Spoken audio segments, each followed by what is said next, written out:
Parang kuwang ko in every way ka pa rin. Yung kuwang ko na yan, yung Jaworski na yan, it's in many ways secondary. Because first and foremost is ikaw, kung anong klaseng tao ka.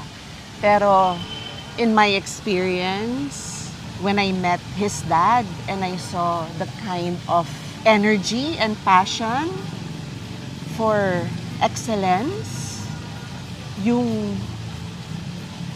balance of pride and humility like that, parang sa sports mo lang siguro matututunan yon. So yung sinasabi ni Dot na sana ba yung mga anak namin, of course, for me, for the experience of it, the joy. Ako talaga joy of effort yung sports para sa akin. I like that, the joy of effort. Yes, yeah. Yun yung magiging person